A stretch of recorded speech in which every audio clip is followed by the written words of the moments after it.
Hi friends, ഇന്ന് നമ്മൾ നമ്മുടെ സ്റ്റോർ റൂം ഒന്ന് വൃത്തിയാക്കാൻ പോവുകയാണേ. അതോടൊപ്പം നമ്മുടെ സ്റ്റോർ റൂമിൽ എന്തൊക്കെയാണ് ഉള്ളതെന്നും കൂടെ നിങ്ങൾക്കൊന്ന് കാണിച്ചു തരാം കേട്ടോ.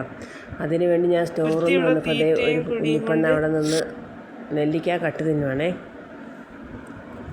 ഇപ്പോൾ പുസ്തകമെല്ലാം ആകെപ്പാടെ അലങ്കോലപ്പെട്ട് കിടക്കുക. അപ്പോൾ അതൊക്കെ ഞാനൊന്ന് അടുക്കി വെക്കട്ടെ കേട്ടോ.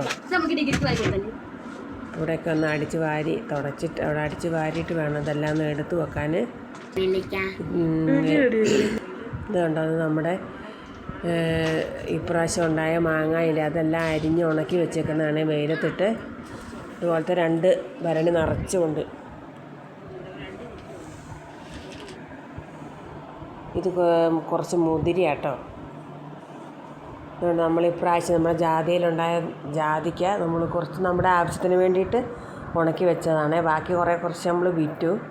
ഇത് കുരുമുളക്, ഇത് നമ്മുടെ പറമ്പിലുണ്ടായ കുരുമുളക് കേട്ടോ. അപ്പോൾ കുരുമുളകിൻ്റെ കൃഷിയുണ്ട്, നമ്മൾ അരയ്ക്കാനും ഒരാവശ്യത്തിന് വേണ്ടി എടുത്ത് വെച്ചേക്കുക. ഇത് നമ്മുടെ നെല്ലിയിലുണ്ടായ നെല്ലിക്ക ഉപ്പിലിട്ട് വെച്ചേക്കുവാണേ.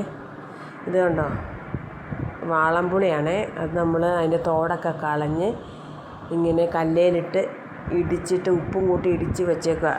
പിള്ളേർക്ക് ഈ പുളി ഭയങ്കര ഇഷ്ടമാണ് കേട്ടോ. ഇവർ നമ്മൾ കാണാത്തപ്പം ഇതെടുത്ത് തിന്നും. പണ്ട് നമ്മൾ ഓർക്കുന്നുണ്ട്, സ്കൂളിലൊക്കെ പഠിക്കുമ്പം ഇങ്ങനത്തെ പുളിയൊക്കെ തിന്നാൻ എന്ത് കൊതിയായിരുന്നു. പിള്ളേരൊക്കെ സ്കൂളിൽ കൊണ്ടുവരുമ്പം നമ്മൾ തട്ടിപ്പറിച്ച് മേടിച്ച് തിന്നും.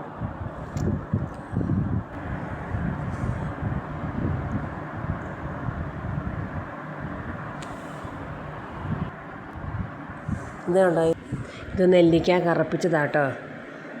ഇത് ഇച്ചിരി ഒരു പൂത്ത് പോയി. നമ്മുടെ പറമ്പിൽ തന്നെ ഉണ്ടായ നെല്ലിയിലത്തെ നെല്ലിക്കായ കേട്ടോ, നല്ല മുഴുത്ത നെല്ലിക്കായാണേ. അപ്പോൾ ഇതൊക്കെ അമ്മയാണ് ഇടുന്നത്. ഇത് മഞ്ഞൾപ്പൊടി കേട്ടോ, നമ്മുടെ വീട്ടിൽ തന്നെ ഉണ്ടായ മഞ്ഞൾ ഉണങ്ങി പൊടിച്ചെടുത്ത കേട്ടോ. ഇത് അമ്പഴങ്ങ, ഇതും നമ്മുടെ പറമ്പിൽ തന്നെ ഉണ്ടായ അമ്പഴത്തിൽ നിന്നുണ്ടായ അമ്പഴങ്ങ കേട്ടോ. ഒന്നും പുറത്തൊന്നും വാങ്ങിയതല്ല. ഇതൊക്കെ നമ്മളിങ്ങനെ അച്ചാറിട്ട് വെക്കും. ഇത് കാപ്പിക്കുരു, ഉണങ്ങിയിട്ട് അതിൻ്റെ പരിപ്പ് എടുത്ത് വെച്ചേക്കുന്നതാണേ. ഇത് നമ്മുടെ ഇപ്പം നമുക്ക് കുറച്ച് കാപ്പിപ്പൊടി ഉണ്ട്, അത് കഴിയുമ്പോൾ നമ്മളിത് മില്ലിൽ കൊണ്ടുപോയി പൊടിപ്പിച്ചെടുക്കും.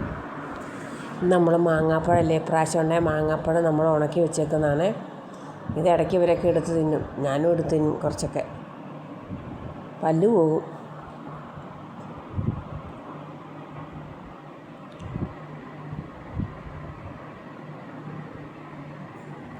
ഇത് തേനാട്ടോ, നമ്മുടെ പറമ്പിൽ തേനീച്ചപ്പെട്ടി വെച്ചിട്ടുണ്ടേ.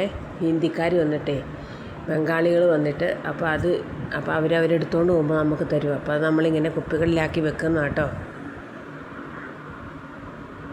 ഇത് കാലിപ്പാത്രങ്ങളെല്ലാം കഴുകി ഉണക്കി വൃത്തിയാക്കി വെച്ചേക്കുന്നതാണ്. ഇതിൻ്റെയൊക്കെ പരിപാടി അമ്മ കേട്ടോ. അമ്മ ഇതൊക്കെ ഇങ്ങനെ ചെയ്ത് വെക്കുന്നേ.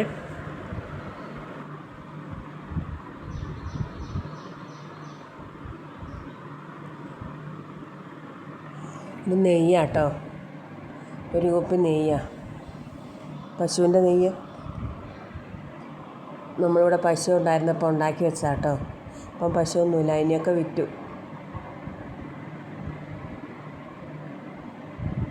ഇത് നല്ല കണ്ണിമാങ്ങ അച്ചാറാണേ. നമ്മൾ മുണ്ടേരിയിൽ നിന്ന് ഒരു കാടുണ്ട്, ഇവിടെ ഫോറസ്റ്റ് ഉണ്ട്, അവിടെ നിന്ന് ഈ പണിയന്മാരൊക്കെ പറിച്ച് കൊടുക്കുന്ന കേട്ടോ. അപ്പം നമുക്ക് കുറേ കിട്ടും, അതങ്ങനെ അച്ചാറിട്ട് വെച്ചേക്കുന്നതാണ്. ഇത് കൊട്ടത്തേങ്ങ, നമ്മൾ റേഷൻ കടയിൽ നിന്ന് കിട്ടുന്ന അരിയെല്ലാം കൂടെ ഒരു പാത്രത്തിൽ, അത് നമ്മൾ താറാവിനും കോഴിക്കൊക്കെ കൊടുക്കും. അത് കഞ്ഞി വെക്കുന്ന അരി. അത് നമ്മൾ വെളിച്ചെണ്ണ കേട്ടോ, അത് 1 വർഷത്തേക്കുള്ളത് തീരാറായി. ഇനിയിപ്പോൾ നമ്മൾ തേങ്ങ കൊണ്ട് വെച്ചിട്ടില്ലേ, അന്നേരം അത് തേങ്ങ പൊളിച്ചിട്ട് നമ്മൾ തേങ്ങ ആട്ടിയെടുത്ത് ഉണ്ടാക്കും കേട്ടോ. അപ്പോൾ ഇത്രയൊക്കെ ഉള്ളൂ. ഓക്കെ.